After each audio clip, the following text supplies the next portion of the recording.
नमस्कार, जय हिंद साथियों।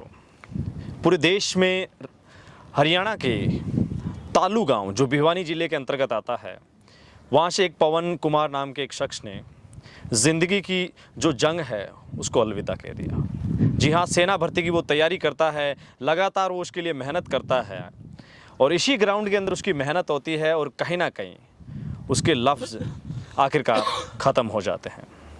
देश के युवा ज़रूर इससे टूट चुके हैं क्योंकि लगातार सेना रैली भर्तियां नहीं हो रही है, लेकिन इस तरीके के कदम जो उठाए जाते हैं वो कहीं ना कहीं एक अलग दिशा प्रदान करते हैं। इसी मुहिम में आज हम यहाँ पहुँचे और इनके पिताजी से, इनके परिवार से हम मिले।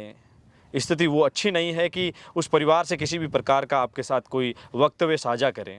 हमने प्रयास किया, लेकिन हमारा मेन ये था कि हम उनसे कहीं ना कहीं मिले और उनके जो इस दुख की घड़ी है इसमें कहीं ना कहीं इनका साथ दें। ये जो पीछे आप पेड़ दिखाई दे रहा है आपको, इसी पेड़ पे पवन कुमार ने जो फांसी का जो फंदा है वो जो मेहनत करता था कहीं ना कहीं जिस टायर के माध्यम से, उसी फंदे के माध्यम से उसने क्या है कि फंदा बना के वो फांसी को जो अंतिम जो अंजाम देता है वो इसी जगह और इसी खेल ग्राउंड में, सरकारी गवर्नमेंट स्कूल का ग्राउंड है। यहाँ मैं और आपको पता है आंदोलन में काफ़ी सक्रिय भूमिका निभा रहे रामदेव जी है, हमारे धर्मेंद्र जी बाजडोलिया साहब है और बिरजू सर है जो आर्मी स्टडी जो ऑनलाइन सोशल पोर्टल है उनसे जुड़े हुए हैं। ये तमाम जो साथी है इनका कहना था कि कहीं ना कहीं हमें जाना चाहिए दुख की इस घड़ी में और उनसे मिलना चाहिए और हमारी मुलाकात होती है और मुलाकात के पश्चात हम कहीं ना कहीं चाहते हैं कि इस जगह से देश के युवाओं की बात को एक बार रखें ताकि ऐसे कदम हमारे और साथी ना उठाएं। रामदेव जी और धर्मेंद्र जी साथ साथ बिरजू सर को लेके इनके क्या विचार हैं इनसे भी वो बातें करते हैं। रामदेव जी, सबसे पहले आज हम यहाँ आए, काफ़ी एक दुख जो है वो दिल से मतलब शब्द नहीं है, कम पड़ रहे हैं कि आखिरकार इतना होनहार बच्चा, हमने जो स्टोरी देखी है, इतना होनहार बच्चा, इतनी भर्तियां, अभी एक भर्ती का रिजल्ट भी बाकी बताया जा रहा है, लेकिन एज आउट हो जाती है और उसके चलते ये सुसाइड होता है। क्या कहना चाहेंगे सर, क्योंकि वक्त और लफ्ज़ बहुत कम है इसके लिए। ये खबर जो दिनेश जी मैं आपके माध्यम से बताना चाहूँगा, ये बहुत बुरी खबर है युवाओं के लिए। जो हम ये आंदोलन कर रहे थे वो एक जो दिशा थी, जो हमें समय दिया 20 से 25 दिन का, उस समय के दौरान युवाओं के बीच में ऐसी भावनाएं पैदा, क्योंकि अलग अलग माध्यमों से युवाओं को पता चलने लगा कि आर्मी की भर्ती 1 साल तक नहीं आ रही है, 6 महीने तक नहीं आ रही। और जो इसकी स्टोरी हमने सुनी कि ये आर्मी के प्रति जो ये कहता था कि या तो मुझे जीना है तो आर्मी की भारत की सीमा पे जीना है और मरना है तो सीमा पे या मुझे ग्राउंड पे मरना है। इसकी उम्र 23 साल हो चुकी थी और इसके जो पारिवारिक स्थिति है वो भी हमने देखी। तो वहाँ पे जैसे आपने बताया वो हमारा कुछ बात करना उचित नहीं था, आंखों में पानी भर देने वाली वो सिचुएशन थी। वो पिता जो एकमात्र सहारा था, उसके बड़े पिता, उसके जो एक छोटा भाई है और पिताजी के जो सहारा बनने वाला लड़का था, वो लड़का आज उनके बीच में नहीं रहा। और मैं सभी युवाओं को इसके माध्यम से ये कहना चाहता हूँ कि ऐसी तस्वीरें अपने को और नहीं देखने मिले, इसके लिए हम सबको संघर्ष करना है और ऐसी तस्वीरें और नहीं बने, इसके लिए अपने को थोड़ा सा अपने को मोटिवेट होकर संघर्ष करना है ताकि सरकार तक ये बात पहुंचे और ये तस्वीरें अपने को फिर से नहीं देखने को मिले। बिरजू सर, एक अलग आज जो दुख की ये जो दास्तान है इसलिए कर रहे हैं, यहाँ से कोई हमारा कोई उद्देश्य नहीं था, लेकिन मेन ये था कि इसके दुख दर्द में हमने काफ़ी लंबी दूरी तय करके हम यहाँ आए। जो हमसे मदद का दायरा बनता है वो सब चीज़ें हमने की, जो हम यहाँ किसी भी प्रकार की बातें प्रमोट नहीं करेंगे।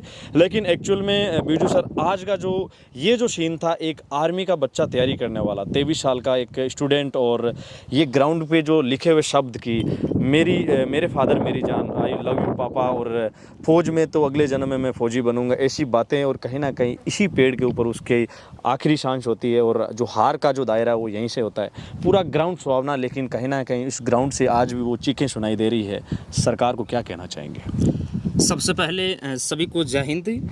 और आज देखिए हम हरियाणा की धरती पे आए हुए हैं और आप सभी को पता है कि हरियाणा की धरती से आज हजारों लाखों नौजवान हैं जो भारतीय सेना में अपनी सेवा दे रहे हैं, सरहद पर डटे हुए हैं। और उन्हीं में से हमारा देश का भावी फौजी, हमारा छोटा भाई पवन, जो आज हम सब के लिए एक प्रेरणादायक है और हमारी सरकार की नीतियों की वजह से आज वो हमें छोड़ के चला गया। हम उनके पिता से मिले थे, उनके भाई से मिले थे, उनका यही कहना है कि हमारे बेटे के अंदर इतना जोश जुनून था सेना के अंदर भर्ती होने का, भारत माँ की रक्षा करने का, कि पिताजी कि पापा या तो मैं सरहद पर शहीद होऊंगा या जिस ग्राउंड में तैयारी कर रहा हूं उस ग्राउंड में मर जाऊंगा। लेकिन उम्र 23 साल हो गई। सरकार की नीतियों की वजह से अपना जो पिछला आंदोलन हुआ था उसमें अपना ये पवन भाई उसमें साथ था। तो वहाँ से जिस प्रकार हम सब की मीटिंग माननीय रक्षा मंत्री जी के साथ हुई तो वहाँ से हमें आश्वासन मिला था कि 1 महीने के अंदर आपकी जितनी भी रिक्वायरमेंट जो रुकी हुई है ये स्टार्ट हो जाएगी। लेकिन 1 महीना हो गया और पवन की जो एज है ये 23 साल कंप्लीट हो गई। तो उसको ऐसा लगा कि अब शायद मेरा सपना भारतीय सेना को ज्वाइन करने का जो है वो अब अधूरा ही रहेगा। और इसी के चलते पवन ने आत्महत्या की, यहाँ फांसी लगाई। यहाँ के जो दोस्त लोग थे उन्होंने कहा कि पवन एक बहुत ही अच्छा रेसर था, टीए की भर्तियों को भी क्लियर किया था। आप सभी को पता है कि टीए की भर्ती को क्लियर करना इतना आसान नहीं है। जिसका सपना है भारतीय सेना को ज्वाइन करना, जो दिन रात जो मेहनत करता है वही नौजवान टीए की भर्ती को क्लियर करता है। पवन था जो अपने बीच था, आप सभी को पता है, जो पिछले 5-6 साल से कंटिन्यू तैयारी कर रहा था कि मेरे को किसी भी वजह से कितनी भी मेहनत करनी पड़े लेकिन मैं भारतीय सेना का हिस्सा ज़रूर बनूंगा। लेकिन ये सरकार की नीतियों के कारण आज हमारा पवन जो इस दुनिया को छोड़ के चला गया, एक पिता के बुढ़ापे का जो सहारा था, ये सरकार की नीतियों की वजह से आज एक पिता है जो अकेला हो गया। तो कहीं ना कहीं सबके इसलिए क्योंकि जितनी भी दास्तान है ये बहुत दुख भरी, दर्द भरी और कहीं ना कहीं निशब्द है। धर्मेंद्र जी, बहुत ज़्यादा दुख की घड़ी है और हम जब परिवार के साथ बैठे थे एक काफ़ी लंबी हमने बातचीत की और वहाँ का जो माहौल था बहुत ज़्यादा मतलब युवाओं के लिए एक दुखद, दिल भरा, मतलब शब्द नहीं है। आप क्या युवाओं को इस लाइन से बोलेंगे, क्या कहना चाहेंगे? सबसे पहले सबको जय हिंद। आज हम हरियाणा के तालू गांव में आए हैं। जो पवन का गांव था उस गांव में आके हम पवन के घर गए सब। उनके माताजी का देहांत उनकी छोटी सी उम्र में हो गया था और पिताजी है एक गरीब किसान है जिनके लगभग 1 एकड़ ज़मीन बताई जा रही है। पवन शुरू से संघर्षशील था और उसका जुनून था आर्मी में जाने का। और यहाँ आसपास के इलाके के बच्चे भी आए हुए थे। उन्होंने बताया कि पवन था वो आसपास की जो भी भर्तियाँ होती थी उनमें सब में मेडलिस्ट था। और अभी उनका जो एक खुद का स्वयं का एक चैनल है साइड इंस्टाग्राम पे, उस पे उन्होंने वीडियो भी बना रखे हैं और उन्होंने बोल भी रखा है बाकायदा कि या तो बॉर्डर पे शहीद होऊंगा या इसी ग्राउंड पे शहीद होऊंगा। और ये जो ग्राउंड आपके सामने आप देख रहे हो सर, वो यहाँ पे लगातार दौड़ता था और 150 बच्चे दौड़ते थे। अभी शाम को आज शायद नहीं आए हैं क्योंकि उन बच्चों में एक मातम छा गया, एक डर छा गया इसकी वजह से। और जो बच्चे हैं उनमें वो दौड़ लगाता था तो ये बता रहे थे बच्चे कि सबसे जो दौड़ में सबसे अग्रसर रहने वाला, सबसे आगे रहने वाले बच्चों में से एक था। और वो एक प्रकार से अपनी ज़िंदगी की जंग इसलिए हार गया क्योंकि उसकी उम्र 23 साल थी। वो 23 साल की उम्र अब वापस कम नहीं होने वाली है, उम्र तो ज़्यादा ही होगी। इसलिए उन्होंने फौज में जाने का सपना टूटने के बाद में एक निर्णय लिया। और बाकी युवाओं और युवाओं की ओर से सरकार को मैं ये कहना चाहता हूँ कि बाकी युवा ऐसा कदम नहीं उठाए। इसलिए भर्तियों में जो बच्चे एवरेज हुए हैं उनकी 2 या 2.5 साल उम्र कम करनी चाहिए, एज की छूट देनी चाहिए बच्चों को और नई भर्ती जल्द निकालनी चाहिए, बच्चों का बकाया एग्ज़ाम करवाना चाहिए। और पवन के जो परिवार के लोग हैं वो भी यही बात उन्होंने आपको बोली थी। और आगे की बात आप देखिए, जो भी साथी है उनसे एक हम्बल रिक्वेस्ट है कि ऐसे कदम उठाने से पहले एक बार अपने परिवार के बारे में ज़रूर सोचें। जिन घरों के ऐसे चिराग बुझते हैं उन परिवारों पे क्या बीतती है वो ऐसे कदम उठाने से पहले एक बार सोचिए। और कहीं ना कहीं भर्तियां ज़रूर एक अभिन्न हिस्सा होता है हमारी ज़िंदगी का, लेकिन कहीं ना कहीं उसके आगे हार मानना हमारी सबसे बड़ी एक तरीके से जिम्मेदारी से हटने जैसा है। ये जो दृश्य थे ये आपने देखे हरियाणा के तालू गांव से। और हमारा इसमें मेन यही है कि आप लोग अपने हकों की लड़ाइयाँ लड़ें और ऐसे उस संघर्ष की सीमा को समाप्त ना करें।